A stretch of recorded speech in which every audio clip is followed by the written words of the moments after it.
everyone. Welcome to Everything's Relative, the podcast where we are finding people to talk about modern DNA testing and all the crazy things that can happen. I'm Eve Sturgis, your host, and one crazy thing that happened today was that my 4-year-old son barfed a whole lot, and he's now laying at my feet on the living room floor. And I've got Margot the baby in my arms. So I'm going to make this intro kind of short and simple this week so I can focus on getting and keeping my family healthy. So Randi came over to my house. She was my first podcast guest in my new office studio, which we've been working on downstairs. And she's got a good story, so I'm just going to go ahead and play it. I'm going to roll the tape. I'll meet you on the other side in a little less than an hour. This is Everything's Relative podcast. This is episode 14, and I am Eve Sturgis. I never know really where to start, except to just ask you where you like to start. So you can tell the story how you want, and then I often interrupt when I have questions. But let's see. I definitely don't want to start with what just happened. I want to get to the beginning. Okay. Yeah. Okay. Well, I could start from the beginning. Great. In 2006, my birth certificate dad. I just spilled my drink all down my shirt while Randy began. It's warm out, so it probably feels good. I was like, I just completely missed my mouth. Amazing. Randy, would you please begin again? Yes, absolutely. The comic relief was very, very important. It was. Yeah, I wish I could say I planned it. Like every time I have a guest, I do something really silly. But that's good. It creates an easy feel, more of a relaxed interview as a result. In 2006, my birth certificate father died, and my mother tried to tell me after he died that he wasn't my father. But she just said, Rand, I have to tell you something. Dad wasn't around and I had to do what I had to do. And I was like, what is she talking about? Mm-hmm. TMI, I don't know. And how old was she at the time? She was 80. She was in her early 80s, I think. She might have I think 81. I'm just asking because a lot of people say that happens, but their mother or parent that knows is so old and says kind of off the wall things anyway. So it's like, well, was that real? Was that dementia? What was that? That's exactly what I felt like. I thought, I don't believe her. I did, and then she ends up telling my partner at the time, years later, like maybe 3 years later, or whatever. I think it was 3 years later that that Murray was probably not my father. And she said, tell Randi for me. And my partner's like, I'm not telling her. Eventually she had my mom sit down, and the two of us were next to her, and she goes, Vivian, you should tell Randi the truth. I can't keep it a secret. And she was shaking, and she goes, Dad's probably not your dad. And I went, and I had a feeling. I did. You always had a feeling? I had a feeling. I think she tried to tell me when I was a child, but I couldn't deal with it, or something came up, because when I was 30, I thought, I feel like he's not my father, but I have no one to ask. So I never. And that just came out of the blue, that feeling. Yeah, I was doing all this spiritual work and looking at stuff, and I thought, oh. Next question: do you have siblings that you grew up with? I do. I have one that I grew up with. Okay. Right, and where was she during this conversation about? She was in Los Angeles, or she was around, but not in the. But room. Not like in the room. Okay. No. Okay. No. And I think she also tried to tell my sister too, but my sister just didn't. Think it was real, because my mother at that point was pretty much out of it. It was right. That throws such a wrench into these experiences. It does. So my friend, my partner, said, tell Randi the truth, and my mom was shaking, and then she said, he's probably not your dad. I said, well, was he a nice guy? Did you have a good time? I didn't know what to say. She goes, yeah. I said, great, and I don't even think I asked her who it was, because I didn't believe it. And then later on, I didn't believe it. So you just didn't believe it. I didn't believe it. And then eventually I did ask her what was his name. She didn't remember. I don't remember. And at one point she'd say, well, there was a furniture salesman. And I said, oh, okay, do you remember his name? And she just didn't remember. I guess maybe she believed it for so long, believed the lie for so long, or had to cover up because it was protecting her marriage, protecting me. Who knows? In 19, I 100% believe that you can that you would just kind of blanket, draw a blank, or cross that out in your mind and then just not remember. Also, I'm suddenly at the age where I can't remember classmates in high school. Like, I can't remember their names, and I never thought I would ever do that. So I think it totally makes sense that people, these people, women especially, who we talk to the most, the moms, who, when they say they don't remember their partner's names, it's like from 60 years ago? Right. From one night? Yeah. Right. It could have been one night. It's completely possible it was one night, but I have a feeling it was more because my dad that raised me, the only dad I knew, was gone a lot. He'd be gone for 6 weeks at a time, and she was lonely. And that's really hard. Yeah, that's hard. And she had a baby, she had a young child, and my family, her mother and aunts and uncles were all in New York. She was by herself on the West Coast. And she had a nervous breakdown after my sister. There were problems, and she wasn't happy in her marriage. And she even told my sister when she was a little girl. Postpartum depression at this could have point? Been. It was when she was, I think when she moved to California, she was upset that she left her family. And it's hard. It is very hard. And very hard. And they said, well, stay in the marriage and take this. They gave her something to take. So she became kind of an addict. But she had like anxiety, and which could have been a combination of things. But she, self-medicated, and I don't know. She was a lovely woman, but she was troubled, sad. And I loved my mom, and keeping the secret too. Right. That's what I was just thinking was. Yeah. You're only as sick as your secrets, they say. Yeah. And if you're just holding in all this shame and fear and worry and unknown, that's a lot to carry for years and years and years and years. It is. And she got pregnant in 58, and she had me in 59, and that you didn't do that. I mean, my sister had said to me that when I grew up with recently, she goes, well, it was bad enough she had an affair, but then to get pregnant. Right. Well, we're finding out everyone did that. Yeah. but the idea is that nobody did that. We all believed that nobody was doing right. And I had, for a while, was saying, well, she took care of herself. And then I thought, my poor dad, how he had to deal. But then who knows? He might not have been loyal when he was on the road. But it's interesting because I thought if I was in her position or my dad's position, it would be hard to deal with a spouse having an affair. Absolutely. Oh my gosh. But they decided to stay together regardless. And so you think he knew? I think he knew. He did, but they made a decision, that no matter what, I was still his. He was going to raise me as his baby, his child. So, and then I would think about it and think, well, who am I, and what was his name? And it took me years to take the test. I finally decided in 2017 to take it. And sure enough, my sister that I was raised with shows up as a half-sister. So that's when I knew. And go ahead. How did that feel? It was confirming for me. It validating. Felt validating because I didn't want to feel, I felt crazy. It made me feel crazy, because I didn't have the facts. So it was definitely validating. And then what happened? I decided to upload my raw DNA to 5 different sites. I had a search angel. I dove in, exactly. And I had this one woman from Australia, Irene, who was helping me. She was great. She was so great. And she's the one, not years later, I mean, it was January 3rd, I get a message from her. I hadn't talked to her in 6 months. And I thought, why is Irene contacting me? Mm-hmm.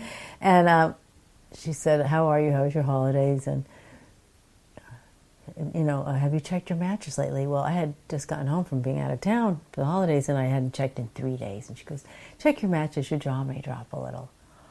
And it was my other half sister. I have more centimorgans with her than I do with the one I was raised, like 100 more or something. So I was just This was it. I finally got a high match, and so. And before then, no matches at all? I had matches, but they were third cousins. They were Okay. third cousins, and I would reach out to them, and a couple of them tried to help me, and so, yeah, it was wild, and so right away, and my sister was looking for. Her name's Gail. She was looking for our half brother, who she hadn't talked to in a really long time, years, and so. I wrote to her. And this was the sister, the new sister The new that you just sister, discovered. yes. She was looking for a brother. Yeah. A half brother. Who's is my half brother right. too. But not somebody you grew up with. No. But she knew there was a half brother out there, was looking, and you popped up as a surprise sibling. I wrote to her and said, is it okay? Would you like to, I'd love to communicate. I was being very gentle, and she said, "Well, I've hit the jackpot. I'm looking for my brother, And it turns out he would have been my half brother too. And they were like 3 miles from me for years. In California. Yes. Oh my gosh. But not Gail. Gail is from. Right. My father was from New England, from Massachusetts, Cape Cod, and Medford. And Gail was in North Carolina. But my dad moved to California, my biological father, in the 40s, and he was married to 2 women at the same time. I mean, was a colorful guy. A character. Total. So what happened was she was willing to talk. And then I called her, and, she's 79, and she kept me on the phone for 2.5 hours. It was wild, So I got a name. I was blown away because I thought I would never find a name. So it was this whole other universe, Eve, that I discovered. Right. So you went from having just this iota of an idea, like the stranger is out there, to having name, family, sisters, history, yes, all the information you needed, and instantly. Yeah, and then I had another stepsister that I thought, God, I can only deal with one at a time. So eventually, she's a year younger than me. She FaceTimed me immediately. See, she was with she grew up with my father since she was 12 because her mother married Wallace. His name was Wallace, and her mom had 3 kids. And so she had 2 half siblings, and Wallace brought my brother Adam to the mix, and Adam So it's kind of died. A Brady Bunch. Adam died in 2010. I think it was a drug overdose. Oh, I know, sad, but he had problems. He was. Fetal alcohol syndrome can be very subtle, and I think that's what he had because his mother was a pretty bad alcoholic. Because he had a lot of problems, but he appeared normal anyway. Right, and my it dad just manifested itself in some kind of self-destructive way. Yeah, sad. And so my sister and I would talk, and she'd tell me stories, and then I saw another tree on Ancestry, and it was a friend of my cousins, my first cousins, 2 males. This woman was helping Mark Mather. That's my dad's last name. And I contacted her, and I said, "My father's in your tree." And I told her the whole story, who I was, and then immediately he called me. Wow. He was really happy. This is so interesting that all these people were so interested and enthusiastic. I was lucky. I was really lucky. Wow. But then it's so funny because my sister and my stepsister, who don't even know each other, said the same thing when they found out about me. They said, "Oh, I'm not surprised." Oh. And my sister, who's from Massachusetts, goes, "I'm not surprised with our father." He did what he wanted, but everybody loved him. So he was a really interesting guy. He was the cleanup guy, really, for Bing Crosby.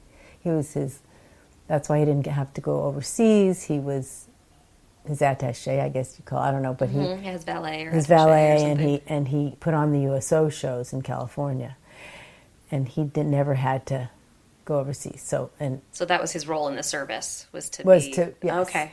That was his role. So that kept him traveling all around. Florida, yes. As a handsome serviceman. Yes, exactly, exactly. And that's kind of a big. And then he worked closely with a star, which is impressive. He did.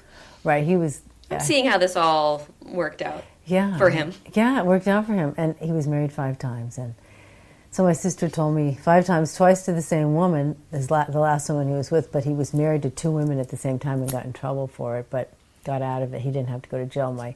Gail's mother said, give me a divorce and we'll move on. But do you ever feel like, or do you ever think about people that get married that many times and just think like about their belief in marriage and like they really believed in it?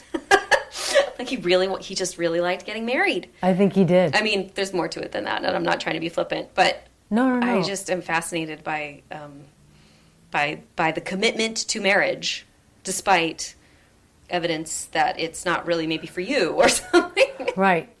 But that's a different subject, maybe. Yeah, he always cheated. And my sister said, Gail, my new sister said, well, if you couldn't deal with it, you can't be with him. But I found out that his second wife left him. I didn't know Louise left him for like an oil man. Oh. Left him.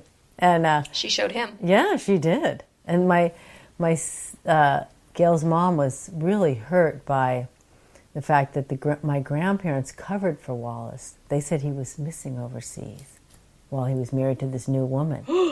Horrible. And then my Gail's mother found out. Go ahead. That's just really sick. Isn't that? I know. Yeah.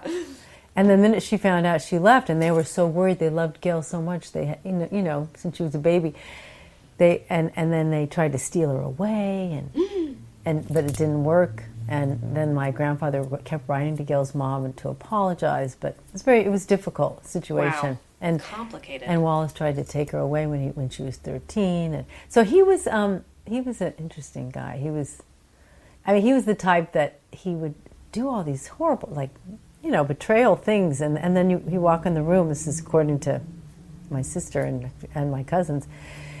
You'd walk in the room and you'd forget all about it because I guess he knew how to really charm you. I mean, I think we all know those people. Yeah. Right? Like we've all met that guy. Yeah. Oh yeah. Yeah. And my mother. And it turns out a lot of them are our fathers. You know? Yeah. Yes. And my mother it's like a side effect of this personality trait. I guess. And my mother could not resist him, obviously. And I'll never know the true story of their relationship. But I think he gave her a lot of attention, and that must have felt so good. It did.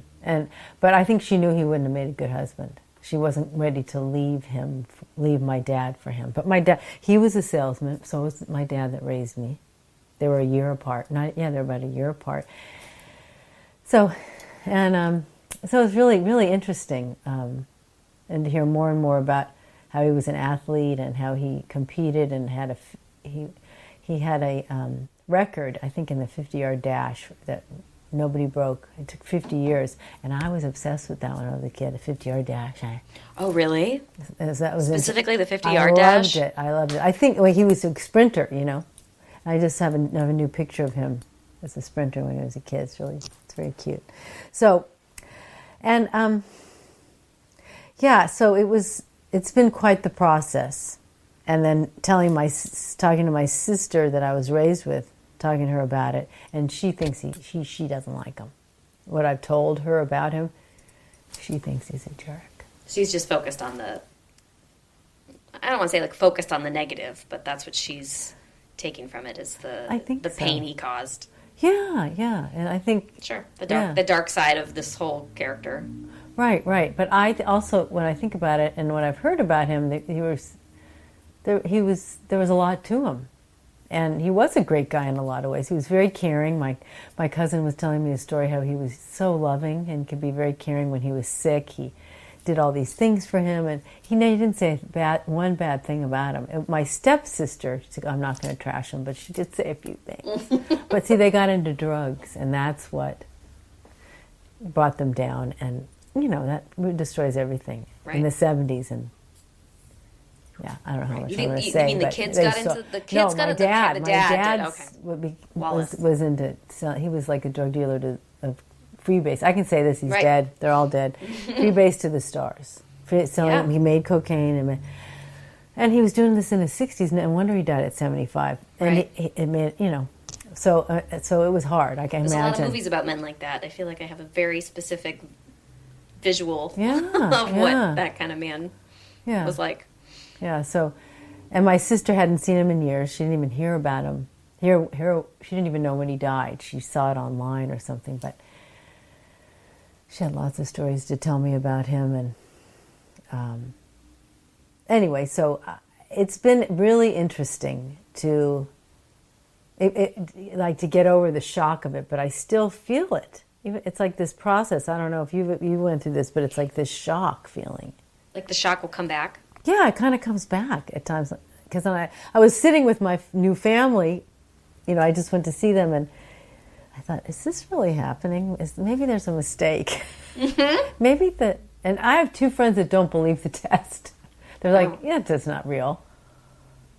And it's invalidating in a way, but science, it doesn't lie. DNA doesn't lie at all. And I look like him.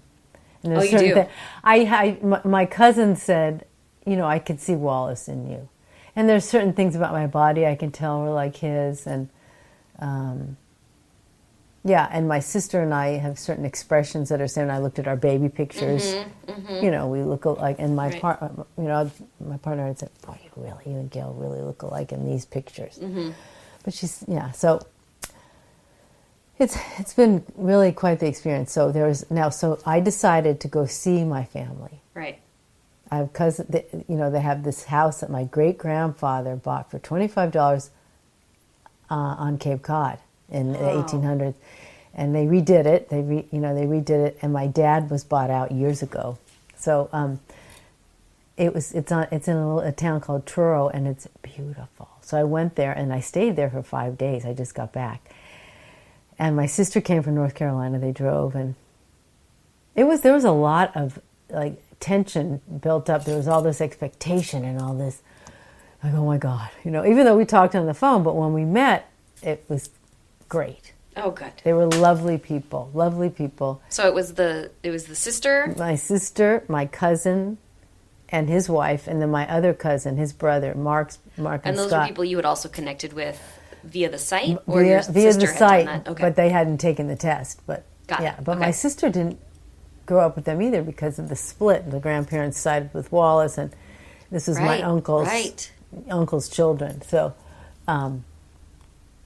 anyway, so it was, and they wanted to, they weren't surprised, and they wanted to tell me all about Wallace, and they gave me, So everybody knows Wallace, but nobody knows each other.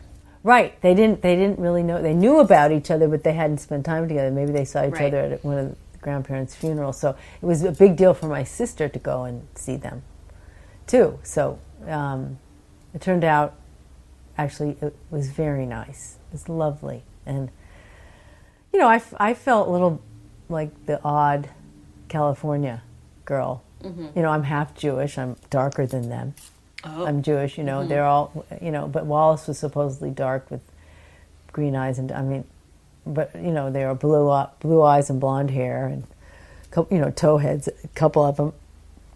So, and they mentioned that, they talked about that in a nice way, mm-hmm. I mean, they're all educated, and it was very nice. It was, I felt comfortable in a lot of ways because I knew they were family, but at the same time, that feeling of, well, wait a minute, I don't even know these. I didn't grow up with them. What does that even mean anymore? Like, what does family even mean? I mean, I'm with you. I don't know. Yeah. I don't have the answer. It's like, right. I know what. Like or I don't know what, and I can't imagine what it would be like to meet somebody as an adult that maybe looked like my dad. If my NPE experience had not happened, I don't know what it would be like to have grown up with my dad, and then to meet someone else that looks just like him, and so there's no emotional feeling of family, but there's a very literal, like, biological connection that's in your face, and that's just and then there's like this existential thing yes. happening. Yes, exactly. It's hard to describe. It is, and my half-brother died in 2010, and I cannot find a picture of him. There is my stepsister's brother has the pictures, but she's not talking. She goes, oh, he has all the family pictures. So I'm working up the courage to try to call him and see if he has any of Adam, because I want to see what he looks like, Right. But so that was how you got recent pictures of your of this Wallace, though, because this trip you just went on. They had some pictures for you. They have pictures, but not recent ones. No. My stepsister, who lives in Concord, which I've stayed with her twice. She gave me more recent pictures. He died in '92, so she gave me pictures of when he, at her wedding. I have a picture of him when he was a major golfer. He was a really, really good scratch golfer, and there's a picture of him in that house in Hawaii, and there's a picture of him in this book, 50-year anniversary of Mauna Kea. I don't know what it is. And he's in the book, and I could see he looks really happy. He's in his 50s. He won the tournament, but I have pictures, more recent pictures of him when he wasn't well too. When he looked like he didn't feel good, or he didn't look happy. So, what's it like to look at pictures of him?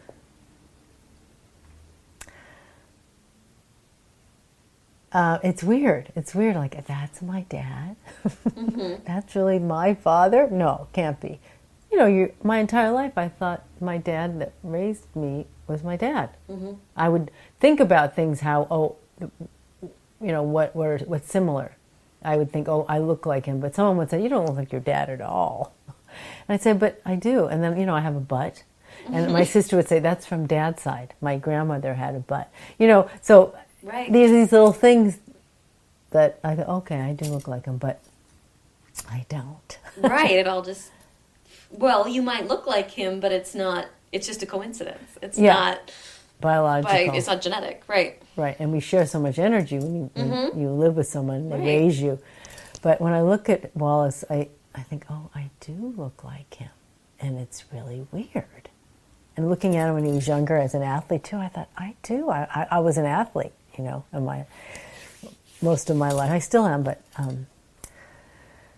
so it's wild. It's really interesting. So I felt at one time I feel like I would have to talk about it because to convince myself it was real. Do you know what I mean? There's something to be said about processing. I think for me, I think it was like a processing mechanism was to talk about it. I had to say it out loud. Yeah. Or else I would explode or something. And it wasn't like, I don't know. It had something to do with my brain. I don't know. I don't know.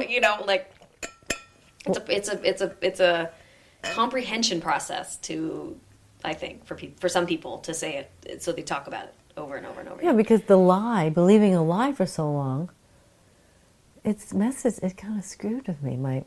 Messed me up, I mean, but I do know. I'm okay, but so anyway, it's been very interesting. So I have this new family, and they're lovely people, and I'll probably see them again. And it's so weird to think my dad was, from New England, but I don't think he wanted to get out of there. He loved California, and it bothers me. I have moments where I think he was so close. Why didn't I? But they say, my cousins and my sisters say, he would have been looking for you. He would have made a major effort to see you. But I don't know, because my mom was married, and he was in the intelligence part of the service. He knew how to keep a secret. So right. So if he had known about you, he would have. That's what they were saying. Is that if he had known about you, he would have come and to find you. And since he didn't, he must not have known. Right. But I think my mother. They lived so close. I'm feeling she did see him, and maybe they did talk, but there just must have been a grocery store run-in at some point. That's what I think. Oh God, they ran into each other at Gelson's or something. Who knows? I mean, so but anyway, it was not meant to. It wasn't meant to be that I, and I had more stability as a result. I think, that's what I tell myself, but. I mean, I'm nodding. That's. I don't think there's anything to argue about with that. But it's just. I think the hard part, is the lie or the being lied to. I think. Yeah, and your mother has passed. Yeah, she died in 2011. Yeah. So there's no way to get answers from her. But I did call a friend of hers that's alive still. Oh. Before I knew who it was. Brilliant. That's brilliant. I found her number. She's 92. Her name is Randi. She got really angry with me. Oh. She said, "You've destroyed me. I can't believe you said that. I can't. Your mother didn't look at another man." I said, "Randi, I've taken 2 tests." She goes, "You don't believe those." And then she said, she got very upset and said, she mentioned Wallace's name. Could it have been Wallace or Bruce, our bosses but she had a different last name. Huh. And they maybe knew each other in New York. And then she wouldn't call me back. Oh. I said, "I'm sorry, I love you. I didn't mean to upset you. I left her a message. You can call me back if you want." Nope, that's it. This information, I wonder if it's really, really scary for people. I'm trying to think of like what kind of information could come my way that would make me angry, and I can't think of anything. But I don't have any morals. Like that's not what I mean. But like, I'm like, what you know? Different now. It's different right? now. Like people really like you like to suggest that a friend, you didn't even suggest that she did something. You're just suggesting that your mom, her friend did something that she didn't agree with, and it's that upsetting. I don't know, like if somebody suggested, like if somebody called me and said, "I know that your very best friend that you grew up with is a murderer," like that would maybe really shake me up. Right. Like I'm just trying to think of what it really... What was but I mean, she goes, "I'm like a second mother to you." Well, I haven't seen her since my mother's funeral, which I hadn't seen her, You're like some mother. Yeah, I know. So... She goes, "Well, you've just destroyed me with this. You've just, devastated me." And, I think I don't know. She might have known, but they kept it a big secret, or I don't know. Well, I'll never know. And the shame and the secrecy might have run that deep that she didn't even tell her very best friend. That's right. The shame and the secrecy. That's it. I thought, God, if she had to keep that to herself, so sad. Yeah. So sad. Anyway, and I think she couldn't go to the grave with it. She had to say something, but and thank God for the DNA test too. I mean, it's given me, a name. I have this family, but for you, it turned out to be a real tool to get the answers that you wanted. Yeah, and I think about it. I thought, did I feel different? Not really, but people would look at me. It's interesting, Eve. I a couple times, or quite a few times, people didn't think I was really Jewish, or even, "You're not fully Jewish." I heard that a lot. Growing up, people would say that. Yeah, even my best friend, I remember her parents said to me, they were drinking there having a party, "Randi, come here. You're not... your dad's not..." Somebody wasn't Jewish, and it's interesting. Like what they were suggesting that based on your looks. Yes, by the way I looked. Huh.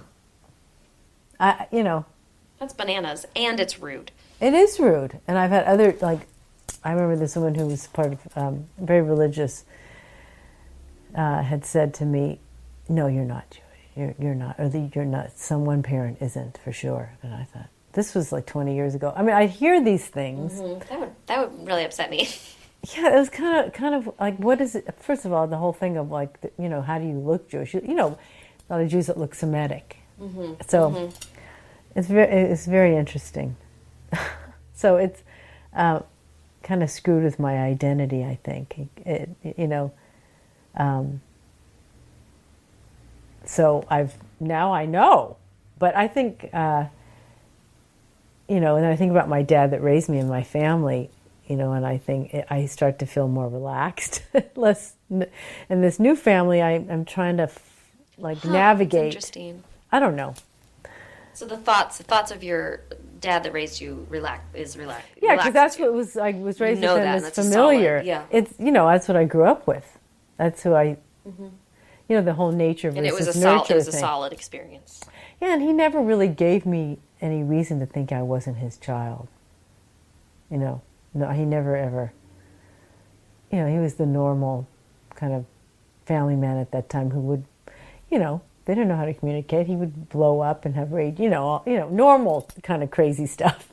Right. I don't know if that makes sense. But you don't fit into the category of people that really sort of like resent who the man that raised them wasn't the dad they wanted or something. And no. Yeah. He was very, we got close when he was older. We got really close.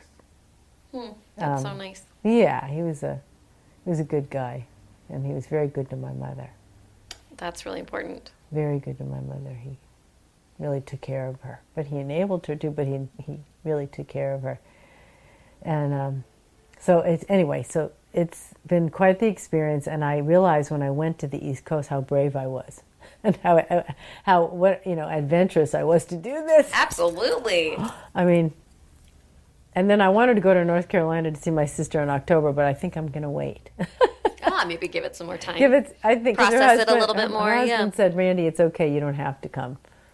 I think I'll wait. Like he knew it might have been overwhelming. I think so. Yeah. I think so. Yeah, and she's getting used to the fact that she has a sister and.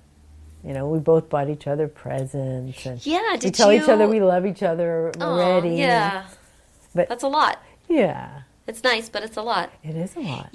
Did you bring like the keychains or DNA something? Keychains. Yeah. That's so sweet. For my cousins, and I came with all these groceries. I brought my cousin because it's my cousin's house, him and his wife, and I brought her a plant. I wanted to just really, come with.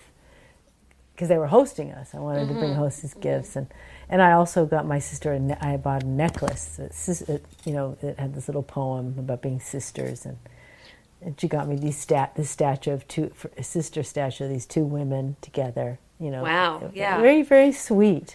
Yeah. It's like sweet, and it really like, all those things sort of like symbolize or represent like the intention. Like there's really an intention to be sisters, whatever that means. Yeah. And she brought folders of family history. She loves to dig, and she's really interested in genealogy. So we each got a folder, and she gave me more pictures of Wallace too. And he was so good looking when he was younger. He was like, just really, the women liked him, or he could charm. You could just see it. The sex. Right. You could just she see said him. dark hair with green eyes. Like, yeah. I started to think, he was probably very handsome. I think a lot of these men. I think a lot of us or a lot of people are finding out that these men were salesmen, were charming, and were good looking. Yeah. I think that's like a very common denominator. Yeah. And my sister told me more stories about him when she had with her husband. She was supposed to meet him somewhere, and he always would stay at some really expensive hotel. I wish I could remember the name of it, in New York. I can't now. It slipped my mind. But one time she said, "Let's go meet my dad, and you're gonna see something. It's gonna be wild for you." And he walks in, and he's with Barbara Streisand. And so my sister's husband's like, "What?" I now it's driving me crazy because he met her on the plane and said, "You need to stay at this hotel," which I can't remember. She went. Right. I can only think of the Ritz. That's no, the only it's thing like I know of in New York. Oh God, it's some other. It was must have been in the must have been in the 70s. Oh, it's bugging me now. I'll think of it. But he hadn't. They just knew each other. They just met. Right. But he was that kind of guy. Oh yeah, he could charm. He would come in and just command the room, and we'd go to these really expensive restaurants in LA and in the 70s and line up a joint. Nobody stopped him. He was the type. This is kind of obnoxious. Yeah. He'd say, "Don't you know who I am? Yeah, I'm Wallace Mather. Yeah. Don't you know who I am?" And he'd get somebody fired on the spot. I'm imagining a lot of really crisp suits. That were God. just so great. He was obsessed in the 70s. with dressing perfectly. Totally. This is what I heard. I bet he had a pinky ring. Oh, totally. He did. Wham! Wallace Allen Mather. He had Yeah. Oh God. I should put together images of like that time to show you what I imagine him. Oh, yeah, you're right. That's right. He did. So, and he was great cars. Totally. Always had like a Corvette or a Benz. Mercedes he bought when they were selling a lot with the drug. Made so much money selling. But he did very well as a salesman before that. But then Yeah. He just applied his salesmanship to a new product and did really well. That's right. People still do that. They do. Yeah. They do. He was really good at that. But the fact I didn't hear that story about Barbara Streisand. I thought I didn't know that one. But whoa, yeah. He was a great storyteller. Really, really good. So that I kind of missed. It would have been nice to have known him, but I can't. I mean, I'm getting to know him through my family, through my sister and my cousins. So it's wild. It's wild. Yeah, you seem really at peace with some of the, I don't know, the harder realities of it. Oh yeah. Well, I feel sorry for my mother. I feel like, and I'm not, and I'm a feminist, so I have sympathy for her. The fact that what she went through, and she was lonely, and I'm not angry with her really. She knew, when I think about it, she knew he wouldn't have made a good husband, and he was so unreliable in a lot of ways. This is what I tell myself to feel better, but that maybe he would have disappointed me. Maybe, he might have disappointed me. Yeah, I mean, if I don't know where you were in the timeline of all those marriages, but he certainly wouldn't have been present for you. Right. Supposedly he loved having kids, but he did not let them get in his way of what he wanted to do. Mm-hmm. That's it. He liked the idea of kids. He did. Or he liked, yeah. And he also, he spoiled my brother so badly that it made him, he always gave in to him. Mm. He was so excited that he had a boy, and he bought him a car before he was 16. He just really, real kind of crazy things, and let him be an asshole because he was supposedly a real jerk. So you know a lot about that because of the other sister could tell you like what it was like to grow up with. Yeah. Wow. Right. Yeah. So, but he was born in '63, and I've only seen baby pictures of him when he was a little boy. But yeah, well, I will find other pictures, and my goal now is to find video of my father, like. Oh. Because of course he was on Jeopardy. He was on. Of course he was. Of course he was. When he probably wasn't even that smart. He just talked them into it. Totally. Mm-hmm. And he was on Match Game. You're killing me right now. No, he was on Match Game. You are killing me right now, Randy. He was on, and he was a writer on some TV show, but she couldn't remember what show. He wrote for a while because his neighbors, were in the show business. He just was like, I can do it. Let me. Helmsley, what was his name? The guy from the Jeffersons. Helmsley. Oh, I don't know. Oh yeah, you're so young, but he was close with this guy who was in the Jeffersons. He was very close with them. So he hung around with Hollywood types. So, yeah, and I want to find that footage. And I went to the Paley Center, the Media Center, but they didn't have it. But I think I might be able to find it if I dig enough, make some calls, write some emails or something. I'm hoping. I don't know. Yeah, I feel like you must be able to do it somehow. Yeah, I feel like there's got to be archives of all that stuff. Yeah, and yeah. Who can help us? Can you help us? Are you out there? Yes. Contact me. Quick. That would be so cool if I could find video of him. I mean, to see his personality, to hear. I really want to hear his voice, And my stepsister might have video of him because she took all this video of the baby, and he loved her first child when he was a baby. So they're, her husband's editing stuff now, so I'm hoping. So she'll come across it at some point. And then she has an uncle that's in Glendale that supposedly has a ton of video, but she goes, Randy, I'm going to get it when he dies, and I'm not going to get it yet. And she's not going to bug him about it now. No, but I just would love. I feel, oh God. I mean, the fact that I was able to even get a name and find this much, I think I will. I'll find video. I think I will. I'm hoping. So, yeah, I mean, maybe Babs has something you could use. I want, he kind of. We would remember him if you met him. He was that type, obviously. Mm-hmm. I know. Maybe Babs. You never know what went on, and also, my sister is convinced that he was at one time, part of organized crime because that seems very likely. Yeah. Because he'd go to San Juan. I'm not a historian, but I can say from How the are we little I doing know. Oh, we're doing great. Okay. Yeah, because he would go to San Juan when they had the big meetings. And it was always that time of year. And he was the type that would make so much money and then it'd be gone. So what? He claimed bankruptcy, big deal, and then he'd have it again, like all of a sudden. You know, to me that means this. Right. But not like, you know, not like how we see in the movies, but kind of. Maybe. Well, yeah, but he would. He maybe get away. He wasn't dangerous. He wasn't dangerers. I hope not. But he would get away with stuff, and he I know violently dangerous. He was dangerous in other ways, maybe. Well, my stepsister told me some story that he beat up. Okay, take it back. This man was a real character. He beat somebody up because someone touched his stepdaughter. I have another sister that he supposedly adopted. We cannot find her. Her name's Linda, and she's about 65. We don't know where she is. Linda Mather. We can't find her. She was in Hawaii, and somebody touched her on the behind during and he just lost it. He lost it.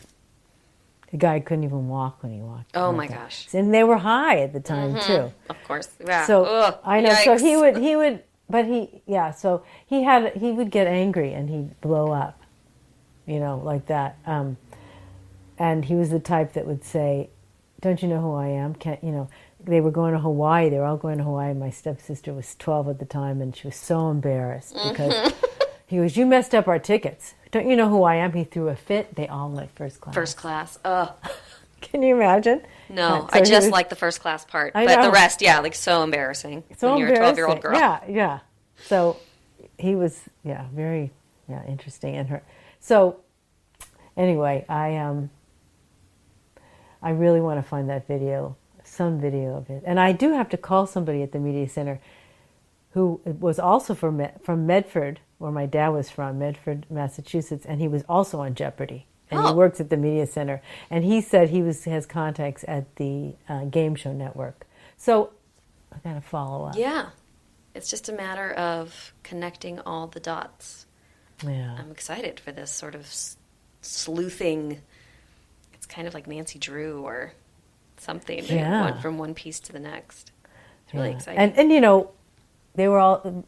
I have another cousin, a second cousin, my uncle's daughter, my great uncle's daughter. When she found out, she's 87, she said, "Just one. There's just one." You know? Hey, I better keep checking for those matches. And there is supposedly another one, but not maybe in this country. I mean, we don't know. So, and my new sister, Gail, she's like, you're enough. I can't handle anymore. Wow. I know. But,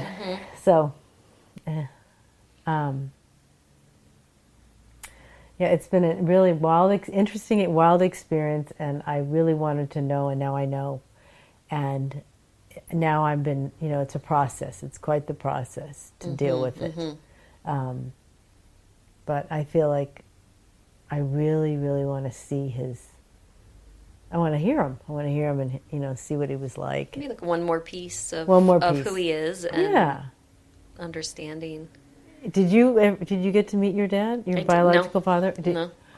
But you've seen pictures of him, and there's lots of I can hear. Oh, there is. Wow. And How's that for you? Well, I hadn't thought about it in the way that you're sort of exploring it right now. So I'd have to like go hear it again and think like, okay, what does it mean to hear his voice? Do you look like him? But oh, wait, before we end, let's, do you have any advice for people that are going new? Through this? Yeah, going through this. Either new to it or not new to it. Well, my advice is that there's a lot of support. Get support. There's support online. There's the DNA NPE group, which is so awesome. It has helped me tremendously. And yeah, and there's groups that where we meet in person that that really has made a difference. The meetups. Yeah. And it's not our fault, and we weren't even there. We weren't even around at the time, and to be gentle and easy with yourself about it, Yeah. Yeah, that's good. Yeah, it's okay. There's a lot of emotion. There's a lot of feelings that come up. So yeah. Take it easy. Take it easy. Yeah. Yeah. And I was going to say thank you so much. Oh, you're thank welcome. you so much for coming. This is so. Is there anything else you want to tell me about your story? No. Okay. I tell everybody this, but definitely contact me if you think of something that you didn't put in, or something bothers you that you want to change, or et cetera, et cetera. Definitely contact me right away. Thank you. But thank you. Thank you. Yeah, your story is it's interesting, but it's also got this sort of fun element because we're choosing to be. It's cool because you seem to be able to hold empathy and sympathy for your mom, and recognize the really hard side of this, and also see that the personality traits of this guy are not actually something we would look for in a father or maybe a partner. Right. But still sort of enjoy the stories of it and still consider it what it means for you, or how it's a part of you. Well, I did think about one more story when he had to come back to Massachusetts because he was married to two women at the same time. He walks in. That's hard, I imagine. And it was 1947, I think, and he had, they wore spats then, and he comes in late to the court, and he's swinging a watch and walks in and says, "What seems to be the problem here?" I mean, he was, "You're married to two women." He goes, "So I can get rid of one." What a sexist. That's how they thought of what, that was no big deal then. Yeah. And he did. He ended up, he finally, my sister's mom wanted the divorce, so he finally gave it to her, but. You got to write all this down. I know, I could. And she was going to write a book. My sister's mom was going to write it, because you can't believe half the things that. Yeah. Anyway, yeah, I need to write it down. This is true. Anyway, but thank you so much. Yeah. Thank you. Oh my gosh, so fun. So fun. And I'm so happy to have you here in person. I haven't had to do, I'm so happy to talk to anybody, and I really, I'm so glad technology has made it possible for me to be able to do the telephone and the computer interviews, but it's just such a difference to be in the room with somebody and be able to look you in the eye while you're telling the story and hear your voice and feel your energy. It's really great. So thank you. So glad you came Eve. over here. Yeah. Thank I'm going you. to turn it off. Okay. One thing that I think is great and interesting and important to note is that everybody that I talk to who's having an NPE experience is in a different place on their journey. So it was fun to see Randi. I actually met up with her before she went on her trip back east, and I had talked to her, and then she came over to do the podcast right after her trip. So that was a fun way to get her with a really fresh experience in her mind. So that was really cool, and I'm really grateful for Randi to come over and tell us so much of the story, and I think you can tell that we had a really good time. And I love sort of thinking about all the parts of her story and of her dad, her biological father, sort of cinematically as a character.